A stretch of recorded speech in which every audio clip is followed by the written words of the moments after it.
पिनाक की कथा। दूसरे दिन प्रातःकाल राजा जनक से महर्षि विश्वामित्र ने कहा, हे राजन, दशरथ के इन दोनों कुमारों की इच्छा पिनाक नामक धनुष को देखने की है। अतः आप इनकी इच्छा पूर्ण करने की व्यवस्था कर कीजिए। राजा जनक के कुछ कहने से पूर्व ही राम ने कहा, हे नरश्रेष्ठ, पहले आप हमें पिनाक का वृत्तांत सुनाइए। हमने सुना है कि पिनाक शंकर जी का प्रिय धनुष है। शिव जी के पास से यह आपके पास कैसे आया? इस पर मिथिलापति जनक बोले, हे राम, एक बार प्रजापति दक्ष ने एक बड़ा विशाल यज्ञ किया। दक्ष जी शंकर जी के श्वसुर थे। अपने जामाता से अप्रसन्न के कारण उन्होंने उस यज्ञ में न तो शिव जी को आमंत्रित किया और न ही अपनी पुत्री सती को। पति के समझाने बुझाने की परवाह न करके सती अपने पिता के यहाँ यज्ञ में पहुंच गई। वहां सती का बहुत अपमान हुआ। सती ने देखा कि देवताओं के लिए यज्ञ का जो भाग निकाला गया था उसमें शिव जी का भाग था ही नहीं। इससे क्रुद्ध होकर सती ने यज्ञकुंड में कूदकर अपने प्राण त्याग दिए। महादेव जी के गणों ने, जो सती के साथ राजा दक्ष के यहाँ आए थे, लौटकर महादेव जी को सारा वृत्तांत बताया। सती की मृत्यु की सूचना पाकर महादेव जी बड़े क्रुद्ध हुए। उन्होंने राजा दक्ष की यज्ञ भूमि में जाकर उस यज्ञ को नष्ट कर डाला। फिर वे अपना पिनाक नामक धनुष चढ़ाकर देवताओं को मारने के लिए अग्रसर हुए, क्योंकि देवताओं ने उस यज्ञ का भाग महादेव जी को नहीं दिया था। महादेव जी का यह रौद्र रूप देखकर सारे देवता बहुत भयभीत हुए। देवताओं ने अनुनय विनय करके महादेव जी का क्रोध शांत कराया। क्रोध शांत होने पर महादेव जी ने पिनाक को देवताओं को दे दिया और कैलाश पर्वत पर लौट गए। देवताओं ने उस धनुष को हमारे पूर्व पुरुष देवरात को दे दिया। तभी से वह धनुष हमारे यहाँ रखा है।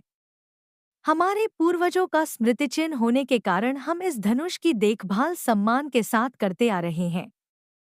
इसी बीच एक बार हमारे राज्य में अनावृष्टि के कारण सूखा पड़ गया, जिससे प्रजाजनों को भयंकर कष्ट का सामना करना पड़ा। उस कष्ट से मुक्ति पाने के लिए मैंने एक बहुत बड़ा यज्ञ किया।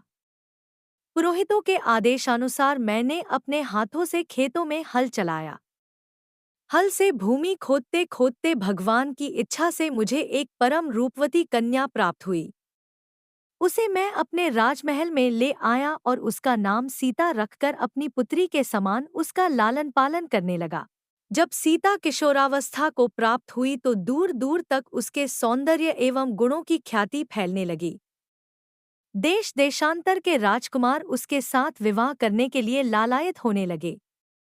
मैं अद्भुत पराक्रमी योद्धा के साथ ही सीता का विवाह करना चाहता था। अतः मैंने यह प्रतिज्ञा कर ली कि शिव जी के धनुष पिनाक पर प्रत्यंचा चढ़ा देने वाला वीर राजकुमार ही सीता का पति होगा। मेरी प्रतिज्ञा की सूचना पाकर सहस्त्रों राजकुमार और राजा महाराजा समय समय पर अपने बल की परीक्षा करने के लिए यहाँ आए, किंतु पिनाक पर प्रत्यंचा चढ़ाना तो दूर, वे उसे तिल भर खिसका भी न सके। जब वे अपने उद्देश्य में इस प्रकार निराश हो गए तो वे सब मिलकर मेरे राज्य में उत्पात मचाने लगे। मेरे प्रदेश को चारों ओर से घेर लिया और निरीह प्रजाजनों को लूटकर आतंक फैलाने लगे। मैं अपनी सेना को लेकर उनके साथ निरंतर युद्ध करता रहा। वे अनेक राजा थे, उनके पास सेना भी बहुत अधिक थी। इसलिए इस संघर्ष में मेरी बहुत सी सेना नष्ट हो गई। इस पर मैंने भगवान को सहारा मानकर उनकी तपस्या की। मेरी तपस्या से प्रसन्न होकर भगवान ने मुझे देवताओं की चतुरंगिणी सेना प्रदान की। उस सेना ने आत्ताई राजाओं के साथ भयंकर युद्ध किया और सभी उपद्रवी राजकुमारों को भगाया। उनके भाग जाने के बाद मैंने सोचा कि एक विशाल यज्ञ करके इस अवसर पर ही अपनी प्रतिज्ञा पूरी करूं और सीता का विवाह कर निश्चिंत हो जाऊं। इसीलिए मैंने इस महान यज्ञ का आयोजन किया है। अब जो कोई भी महादेव जी के इस धनुष की प्रत्यंचा चढ़ा देगा, उसी वीर पुरुष के साथ में अपनी अनुपम गुणवती पुत्री सीता का विवाह करके निश्चिंत हो जाऊंगा।